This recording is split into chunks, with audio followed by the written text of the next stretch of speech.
रायू एक नॉर्मल सा टीनेजर है जो कि ट्रक से टकरा जाता है और एक ऐसे वर्ल्ड में रिइंकार्नेट होता है जहाँ हर चीज मैजिक से चलती थी। इस दुनिया में उसको बहुत ज्यादा ओवर पावर्ड वाटर मैजिक के पावर्स मिले थे और वो बस एक नॉर्मल सी जिंदगी जीना चाहता था, लेकिन उसको पता तक नहीं चलता कि वो इस दुनिया का सबसे ज्यादा स्ट्रॉन्गेस्ट मैजिशियन बन जाता है। ये सब वहाँ से शुरू होता है जहाँ रियो अपने आप को एक व्हाइट से रूम में पाता है। आखिर ये मैं कहाँ आ गया, मैंने तो ये जगह पहले कभी भी नहीं देखी। और जैसे ही यहाँ पर रियो ये सब सोच रहा था तभी सामने एक गॉड आ जाता है जिसके सुनहरे बाल थे। तब गॉड बोलता है कि रियो क्या तुम्हें याद नहीं कि तुम मर चुके हो। तब रियो को अचानक से याद आता है, अरे हाँ, मैं तो ट्रक के द्वारा कुचला गया था और मैं मारा जा चुका था। और इसके बाद रियो उस सुनहरे बाल वाले आदमी को पूछता है कि क्या तुम गॉड हो। तब वो सुनहरे बाल वाला आदमी कहता है, वैसे तो मेरे को एंजल कहते हैं, तुम गॉड भी कह सकते हो। मैं यहाँ इसलिए हूँ ताकि मैं तुम्हें एक दूसरी वर्ल्ड में रिइंकार्नेट कर सकूं। रियो बोलता है, क्या सच में मैं एक वर्ल्ड में रिइंकार्नेट होने वाला हूँ? हाँ, तुम जैसे चाहो वैसे अपनी जिंदगी वहाँ पर जी सकते हो। वैसे अपना रायो सिर्फ एक ऐसी जिंदगी गुजारना चाहता है जहाँ उसको बस शांति और कुछ भी ना करना पड़े, जिससे गॉड को तो कोई भी प्रॉब्लम नहीं होती। और वो बोलता है कि मैं तुम्हें एक ऐसी वर्ल्ड में रिइंकार्नेट करने वाला हूँ जहाँ पर मैजिक एग्जिस्ट करता है और वहाँ पर बहुत ही कम जन मैजिक यूज करते हैं। अराउंड सिर्फ 20% ह्यूमन ही मैजिक को कास्ट कर सकते हैं, जहाँ मैं तुम्हें वाटर मैजिक यूज करने की पावर देता हूँ। और रियो, क्योंकि तुम एक बहुत ही पीसफुल लाइफ चाहते हो तो तुम्हें एक जंगल के एक छोटे से घर में रिइंकार्नेट कर दिया जाएगा। वहाँ इतना खाना तो होगा कि तुम बिना हंटिंग किए भी 2 महीने तक जिंदा रह सकते हो। और तुम्हारे घर के पास एक प्रोटेक्टिव बैरियर भी होगा जो कि तुम्हें मॉन्स्टर से प्रोटेक्ट करेंगे। और इसके बाद रायो वहाँ पर रिइंकार्नेट हो जाता है और हम देखते हैं रायो को जो कि उस घर से उठता है। वो जैसे ही घर से बाहर जाता है तो वो अपनी मैजिक पावर को टेस्ट करता है और उसके बाद घर के अंदर आ जाता है, जहाँ उसको खाने के लिए बहुत सारी फ्रोजन मीट भी देखने के लिए मिलती है। और यहाँ पर उसको 2 बुक्स मिलते हैं और एक पेन मिलती है जिससे कि उसको एनिमल्स और प्लांट्स के बारे में पता चलेंगे। और फिर से रियो बाहर जाता है और अपने वाटर मैजिक के साथ कुछ एक्सपेरिमेंट करने लगता है, जहाँ वो देखता है कि वो वाटर मैजिक को बिना किसी चैंट का इस्तेमाल किए ही यूज कर सकता है। और अगले सीन में रियो बहुत सारी वाटर मैजिक से अपना टब को भर देता है, क्योंकि उसने अभी तक एक बार भी नहीं नहाया था इस वर्ल्ड में रिइंकार्नेट होने के बाद। लेकिन ये प्रॉब्लम है कि वो अपने वाटर मैजिक के टेम्परेचर को कंट्रोल नहीं कर पाता। तब रायो डिसाइड करता है कि वो गर्म पानी बनाने के लिए 2 स्टिक्स का यूज करेगा और उसको रब करके आग जलाएगा। लेकिन बहुत मेहनत करने के बाद भी वो एक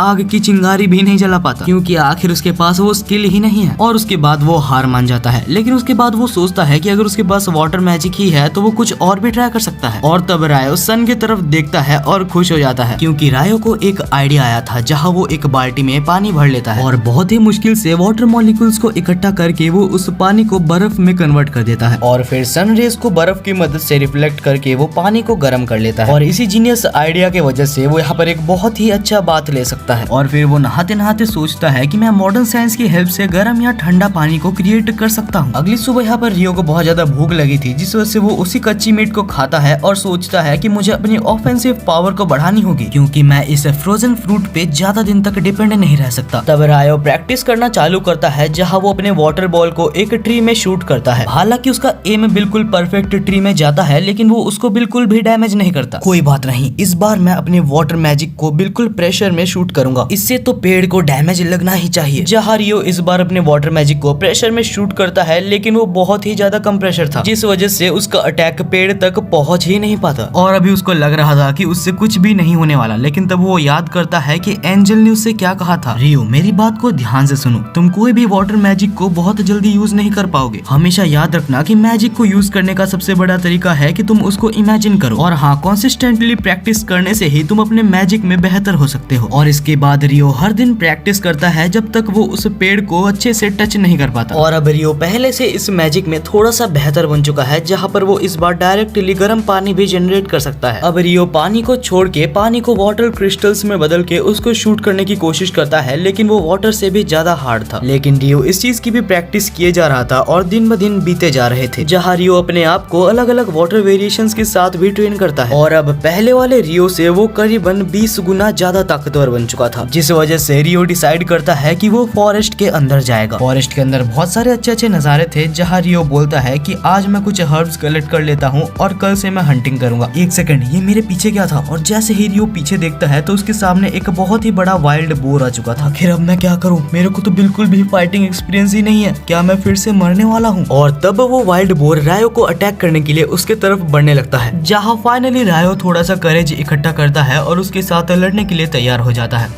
रायो जंगली बोर के सामने के रास्ते को बर्फ से ढक देता है और वो बर्फ के स्लाइड में लास्ट में वो कुछ नुकीले से चीज बना देता है और जब बोर वहाँ पर फिसल के आ रहा होता है तो आखिरी के स्टिंग्स बोर के अंदर घुस जाते हैं और बोर वहीं पर मर जाता है। रायो बोलता है कि ये तो बहुत ज्यादा इजी था, मैं तो बेकार में ही डर रहा था। रात को जब रायो वो बुक्स को पढ़ता है वहाँ पर लिखा हुआ था कि बोर सबसे ज्यादा वीकेस्ट मॉन्स्टर्स होते हैं। वही मैं सोचूं कि आखिर मैं एक ही बार में ऐसे एक मॉन्स्टर को कैसे हरा सकता हूँ। लेकिन उस बुक में दो और चीजों के बारे में लिखे थे। एक था ड्रैगन जो कि बहुत ही रेयरली देखने के लिए मिलता है, लेकिन अगर वो तुम्हें देखने के लिए मिल गया तो तुम जल्दी से वहाँ से भाग जाना वरना तुम मारे जाओगे, क्योंकि ये ड्रैगन्स अगर चाहे तो एक ही पल में पूरी सिटीज को भी डिस्ट्रॉय कर सकते हैं। दूसरी चीज जो कि उस बुक में लिखी थी वो थी डीमंस। उस बुक में ये भी लिखा था कि अगर तुम्हारा डीमंस के साथ हैंड टू हैंड फाइट होता है तो तुम्हारा मरना तय है। तब रायो समझता है कि इस दुनिया में कितनी सारी चीजें हैं और उसको बहुत ही जल्दी स्ट्रांग होना पड़ेगा। फिर रायो अपने सारे कपड़े खोल के जंगल में फिर से ट्रेनिंग करने के लिए चला जाता है। अब वो कपड़े क्यों खोलता है वो तो आप उसी से पूछो, क्योंकि मेरे को नहीं पता। और इस बार जंगल में घूमते घूमते उसको एक जंगली ईगल दिखता है और वो ईगल रायो के ऊपर हमला करने लग जाता है, जहाँ रायो को समझ आ जाता है कि वो इस ईगल को तो नहीं हरा सकता। तब वो ईगल बहुत सारे अटैक्स करती है, लेकिन रायो अपने पीछे कुछ आइसिकल बैरियर्स बना के भाग रहा होता है। कुछ देर में वो ईगल बिल्कुल पास आके रायो के ऊपर हमला करने वाली थी, लेकिन तब रायो यहाँ पर कुछ बैरियर्स बना देता है और तभी वो ईगल आके उन बैरियर्स में टकरा जाती है, जिस वजह से उस ईगल का एक आंख खराब हो जाता है और उस टाइम के लिए बस वो ईगल रिट्रीट कर लेती है, मतलब वहाँ से चली जाती है, जो कि रायो के लिए तो बहुत ही अच्छा था क्योंकि रायो इस बार जैसे तैसे बच गया था। अब रायो जब घर जाने का टाइम आता है तब रात हो चुका था और रायो यहाँ पर घर का रास्ता ही भूल चुका था। तब घर का पता ढूंढते ढूंढते रायो को यहाँ पर एक लेक मिलता है जो कि बहुत ही ज्यादा चमक रहा था और जब रायो उस लेक में देखता है तो उसे देखने के लिए मिलता है कि वहाँ पर एक सिर कटा आदमी और उसके साथ एक सिर कटा घोड़ा दोनों ही उस लेक में खड़े हुए थे। और तभी वो सिर कटा आदमी भी रियो को देख लेता है, लेकिन रियो वहाँ से भाग जाता है और लकीली वो घर यहाँ पर जिंदा पहुंच जाता है। इसके बाद जंगल के बहुत सारे पार्ट्स को रियो बहुत दिनों तक एक्सप्लोर करता है। वो बहुत सारे स्ट्रॉन्ग मॉन्स्टर से लड़ते जाता है जहाँ उसके स्किल और ज्यादा डिफाइन हो रहे थे। और जब रियो ये सब सीख चुका था तो वो ये डिसाइड करता है कि वो लेक में जाके उस हेडलेस नाइट को फिर से देखेगा। अगले सीन में हम देखते हैं रियो को जो कि हेडलेस नाइट के खिलाफ खड़ा हुआ था। इस हेडलेस नाइट के बारे में बुक में कुछ भी नहीं लिखा हुआ था। ऐसा भी हो सकता है कि ये बहुत ज्यादा पावरफुल है या फिर ये बहुत ज्यादा वीक। और इसके बाद रियो उस हेडलेस नाइट के ऊपर हमला करने के लिए चला जाता है, लेकिन उसका एक भी अटैक यहाँ पर हेडलेस नाइट को नहीं लगता। वो चीज रियो के सारे अटैक्स को ब्लॉक कर देती है और उसके अटैक को भी रियो खुद के आइस मैजिक की मदद से ब्लॉक कर देता है। लेकिन अब रियो नीचे गिर जाता है क्योंकि वो बिल्कुल एग्जॉस्ट हो चुका था। उसको लग रहा था कि अब वो हेडलेस नाइट तो उसको नहीं छोड़ेगा, लेकिन तब वो हेडलेस नाइट उसके पास आता है और उसको कोई भी हार्म नहीं करता। उल्टा वो हेडलेस नाइट अपने मैजिक से एक स्वॉर्ड बनाता है और वो स्वॉर्ड रियो को देता है, मानो वो बोल रहा था कि मैं तुम्हें आज उसे सिखाऊंगा कि ये स्वॉर्ड को मास्टर कैसे करते हैं। सीन कट होता है और हमें उसी जंगली ईगल को दिखाया जाता है और रियो यहाँ पर उससे फिर से लड़ने के लिए आया होता है, लेकिन इस बार वो बहुत ज्यादा प्रैक्टिस के साथ आया था। लेकिन बस इतना ही नहीं, वो जंगली ईगल भी इस बार इवॉल्व हो गया था और वो सच में बहुत ज्यादा खतरनाक दिख रहा था। तब इन दोनों के बीच में फाइट चालू होती है जहाँ वो जंगली ईगल यहाँ पर फिर से अटैक्स करने लगता है। जो अटैक्स इतने ज्यादा पावरफुल थे कि इतनी ट्रेनिंग करने के बाद भी वो रियो के बैरियर्स को आराम से तोड़ दे रहे थे। तब रियो को समझ आता है कि वो सच में बहुत ही ज्यादा बड़ी मुसीबत में फिर से फंस चुका है और इस बार वो ईगल बहुत ही स्पीड में आता है, लेकिन बहुत सारे मल्टीपल बैरियर्स की मदद से रायो उसको जैसे तैसे ब्लॉक करता है। और जब वो ईगल फिर से अटैक करने आ रहा था तब उसके पास कोई भी हथियार नहीं था क्योंकि वो हथियार पहले ही टूट चुका था। लेकिन सही टाइम पे रियो उस हथियार को निकाल देता है जो कि उस हेडलेस नाइट ने उसको दिया था और फिर रियो जैसे तैसे उस ईगल के अटैक को डॉज करता है। कुछ देर फाइट होने के बाद रियो उस स्वॉर्ड को उस ईगल के चेस्ट में घुसा देता है और वो ईगल तब नीचे गिर जाता है। तब रियो उसके पास जाता है और बोलता है कि है तो ये मेरा दुश्मन, लेकिन इसके वजह से ही मैं ताकतवर बन पाया। और इसके बाद वो उसके चेस्ट से उस स्वॉर्ड को निकाल देता है ताकि वो शांति से मर पाए। इसके बाद जब रायो अपने घर की तरफ बढ़ रहा था तभी अचानक से सामने उसके एक ड्रैगन आ जाता है। रायो सोचता है कि ये उसका आखिरी दिन है इस दुनिया में, इसके बाद वो शायद फिर से कभी इनकारनेट नहीं हो पाएगा। लेकिन वो ड्रैगन शॉकिंगली आके नीचे बैठ जाता है और टेलीपैथी से रियो से बात करने लगता है। क्या तुमने एक बहुत ही बड़े काले से ईगल को देखा है? मैं उसको खोज रहा हूँ।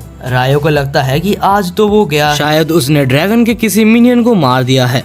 लेकिन ऐसा कुछ भी नहीं था और ड्रैगन तो यहाँ पर बिल्कुल चिल बंदा था। तब ड्रैगन बोलता है कि रायो तुम्हारे हाथ में जो स्वॉर्ड है वो बिल्कुल भी नॉर्मल स्वॉर्ड नहीं है, क्योंकि ये जो स्वॉर्ड तुमने पकड़ा है ये स्वॉर्ड फेरी किंग की स्वॉर्ड है। रायो को इस बात पे बिल्कुल भी यकीन नहीं होता और वो सोचता है कि इस वर्ल्ड में ऐसा बहुत कुछ है जो मुझे जानने के लिए बाकी है। रायो और वो ड्रैगन पूरे दिन भर बात करते हैं, लेकिन जब शाम हो जाती है तो उस ड्रैगन को अपने नेस्ट में जाना होता है और जाने से पहले वो रायो को अपना नाम बता के जाता है जो कि ल्यूएन होता है। ड्रैगन बोल के जाता है कि आज तो मैं जा रहा हूँ, लेकिन बाद में हमारी मुलाकात तो फिर से हो सकती है। दूसरी तरफ हम एंजल को देखते हैं जो कि रायो के स्कोर बोर्ड में देखते हुए बोलता है, ओ शिट, मैंने एक चीज तो मिस ही कर दी। रायो को एक स्पेशल एबिलिटी मिली होती है जो कि 10,000 बंदों में से एक बार रिइंकार्नेट होने से मिलता है और उसके इस एबिलिटी को इटर्नल यूथ नाम से पुकारा जाता है। अगले सीन में हम रायो को देखते हैं जो कि कुछ फिशिंग करने के लिए समुद्र किनारे आया होता है, जहाँ वो ये देख के चौंक जाता है कि समुद्र किनारे उसको एक टूटा हुआ शिप दिखता है। जब वहाँ पर पड़े हुए आदमी के पास रायो जाता है और चेक करता है तो उसे पता चलते हैं कि ये सब मारे जा चुके हैं, लेकिन उनमें से एक बंदा जिंदा था और ये देख के रायो बहुत ज्यादा खुश हो जाता है क्योंकि यहाँ रिइंकार्नेट होने के बाद ये पहला ह्यूमन है। इस बंदे का नाम एबल होता है जो कि फ्लैशबैक्स में देख रहा होता है कि कैसे इनकी शिप डूब गई थी। बेसिकली एक ऑक्टोपस ने इनके शिप के ऊपर हमला कर दिया था। जब एबल की आंखें खुलती है तो उसके सामने कोई भी नहीं होता और वो ये रियलाइज करता है कि वो बच चुका है। एबल फिर घर से बाहर जाता है और बाहर के नजारे को देख के वो और ज्यादा चौंक जाता है कि आखिर वो कहाँ पर है। तभी उसके पीछे अचानक से रायो आ जाता है और बोलता है, हे तुम आखिर कैसे हो। हालांकि एबल एक स्किल्ड फाइटर था, लेकिन वो रायो के प्रेजेंस को महसूस ही नहीं कर पाया। यहाँ एबल रायो के कपड़े को भी नोटिस करता है, लेकिन फिर वो सोचता है कपड़ों की बातें तो बाद में भी हो सकती है, पहले मुझे उसे थैंक यू बोलना चाहिए। और तभी रायो बोलता है कि मैं सिर्फ तुम्हें ही बचा पाया क्योंकि बाकी लोग जितने भी वहाँ पर थे सब लोग पहले से ही मर चुके थे। तब एबल बोलता है कि तुम्हें चिंता करने की जरूरत नहीं है क्योंकि वो सब लोग स्मगलर्स थे। और इससे पहले एबल कुछ बात कर पाता तभी उसके पेट से आवाज आने लगती है क्योंकि उसको बहुत ज्यादा भूख लग रही थी। रायो बोलता है कि चलो खाते खाते डिस्कशन हो सकती है। इसके बाद के सीन में हम देखते हैं कि दोनों खाने के लिए बैठे थे, जहाँ पर एबल पूछता है कि क्या तुम्हारे पास और कपड़े नहीं है। रायो बोलता है कि कपड़े मैं बना लेता, लेकिन मेरे पास इधर कोई भी फैब्रिक नहीं है ताकि मैं कपड़े बना पाऊँ। एबल बोलता है कि अगर तुम बनाना नहीं चाहते तो तुम कपड़े खरीद भी तो सकते हो। तब रायो बोलता है कि मैं खरीद तो लेता, लेकिन अभी यहाँ पर आसपास मेरे अलावा कोई भी नहीं रहता। और इसके बाद रायो वाटर मैजिक के बारे में एबल को बताता है और ये देख के एबल बहुत ज्यादा इम्प्रेस होता है क्योंकि दुनिया में बहुत कम जन ही मैजिक को यूज कर सकते हैं, लेकिन मैं उनमें से नहीं हूँ क्योंकि मैं मैजिक को यूज नहीं कर सकता। वेल इसके बाद रायो और एबल दोनों ही चलते चलते शिप की तरफ जाते हैं, जहाँ शिप में एबल वापस जाने के लिए चढ़ तो जाता है, लेकिन वो समझ नहीं पाता कि आखिर अभी उसे जाना कहाँ चाहिए। तब एबल रियो से पूछता है, तो तुम क्यों ना मेरे साथ चलो, वैसे भी तुम यहाँ पर कितने दिनों तक रह पाओगे। रियो कुछ देर सोचता है कि क्या उसे एबल के साथ जाना चाहिए और फिर वो फाइनली डिसाइड करता है कि वो एबल के साथ जाएगा। और इसके बाद दोनों ही घर वापस आते हैं, जहाँ रियो उसके गार्डन को देख के थोड़ा सा दुखी होता है क्योंकि उसने ये सब बहुत ही मेहनत से कल्टीवेट किया था, लेकिन अगर वो इस आइसलैंड में ही रह जाता है तो वो इससे आगे कुछ भी नहीं सीख पाएगा। जब रात होती है तो रियो कहता है कि एबल मैं किसी से मिलने जा रहा हूँ और इसके बाद हम लोग यहाँ से निकलेंगे। और इसके बाद रियो जाता है उस ही लेक के पास जहाँ वो हेडलेस नाइट से मिलता है और उसको बोलता है कि आज रात मैं बहुत दिनों के लिए यहाँ से जाने वाला हूँ, तो आपने मेरे को जितना भी कुछ सिखाया उसके लिए बहुत बहुत शुक्रिया। और तब हेडलेस नाइट भी अपने स्वॉर्ड को ड्रॉप करता है और बोलता है कि ठीक है। जहाँ एक आखिरी बार के लिए ये लोग फाइट करते हैं, लेकिन इस बार रियो हेडलेस नाइट को एक दो स्ट्राइक लैंड करने में कामयाब हो जाता है और उसके बाद रियो फिर से थक जाता है और नीचे गिर जाता है। और जब फाइट ओवर हो जाती है तो हेडलेस नाइट सीधा लेक में चला जाता है, जहाँ वो डिसॉल्व होके एक सूट में कन्वर्ट हो जाता है। फिर हेडलेस नाइट बोलता है कि ये तुम्हारे लिए एक फेयरवेल गिफ्ट मान लो। तब रायो एक और बार दिल से थैंक यू बोलता है इतना कुछ उसके लिए करने के लिए। अगली सुबह रायो और एबल रेडी हो जाते हैं इस आइसलैंड को छोड़ने के लिए, जहाँ रायो को थोड़ा सा बुरा लग रहा होता है क्योंकि उसने इतने दिन जो यहाँ पर बिताए हैं। और जब यहाँ पर ये दोनों फिर से आगे बढ़ रहे होते हैं तब यहाँ पर एक और जंगली बोर आ जाता है और एबल रायो को बोलता है कि मैं इसे संभाल लूंगा, जहाँ एबल अपने कॉम्बैक्ट स्किल्स की मदद से एक ही वॉर से उसको हरा देता है। और ये देख के रायो तो इम्प्रेस हो जाता है क्योंकि कॉम्बैक्ट स्किल्स पहली बार उसने देखा था, क्योंकि रायो को सिर्फ मैजिकल पावर्स ही यूज करना आता है। इसके बाद ये लोग बहुत से चैलेंजेस को फेस करते हुए आगे बढ़ते हैं ताकि वो लोग इस आइसलैंड से निकल सके। बीच में रियो नोटिस करता है कि आखिर उनका कोई पीछा कर रहा है और जब रियो उनको अच्छे से देखता है तो वो लिजर्ड मैंस थे। तब एबल बोलता है चिंता मत करो, मैं इनको हरा दूंगा, लेकिन तब रियो बोलता है कि ये बहुत सारे हैं, जिस वजह से मैं अभी अपने मैजिक का यूज करूंगा ताकि तुम्हारी थोड़ी हेल्प हो सके। एबल को लग रहा था कि इतने से मैजिक से आखिर वो कर ही क्या लेगा, लेकिन तब रियो अपने आइसिकल स्पीयर से बहुत सारे लिजर्ड मैंस को एक ही साथ मार देता है। और ये देख के तो एबल पूरी तरीके से चौंक चुका था कि आखिर वो इतने अच्छे से मैजिक को कंट्रोल कैसे कर सकता है। तब एबल रायो को पूछता है कि आखिर जो तुमने अभी स्पेल किया उसका नाम क्या है? ये तो बस एक नॉर्मल सा स्पेल था जिसका नाम आइसिकल स्पीयर है। तब एबल बोलता है मेरे जितने भी विंड मैजिक वाले दोस्त हैं वो एट अ टाइम एक ही मैजिक को यूज कर सकते हैं, लेकिन तुमने अभी 4 आइसिकल स्पीयर्स एक साथ समन किए थे। रायो थोड़ा सा घबराते हुए बोलता है शायद ये विंड मैजिक की प्रॉब्लम होगी, लेकिन वाटर मैजिक में तो ये नॉर्मल है। और एबल इस पे ज्यादा ध्यान नहीं देता और इसके बाद ये लोग फिर से आगे बढ़ जाते हैं। इसके बाद जब एबल और रियो चल रहे होते हैं तब एबल बोलता है कि यहाँ पर 3 मेजर कंट्रीज हैं और रायो को तो इन सब के बारे में कुछ भी नहीं पता होता, जिस वजह से वो इधर उधर की बातें करके बातें टाल रहा होता है। और बात करते करते ये लोग एक ऐसी जगह पर फंस जाते हैं जहाँ बहुत सारे पत्थर खुद ब खुद हिलने लगते हैं। तब एबल बोलता है ये घूमते हुए पत्थर और कोई नहीं गोलम्स हैं। और तब रियो पूछता है कि आखिर इनको हराने का क्या तरीका हो सकता है, लेकिन इस चीज का आंसर ना देते हुए एबल चला जाता है उनको हराने के लिए।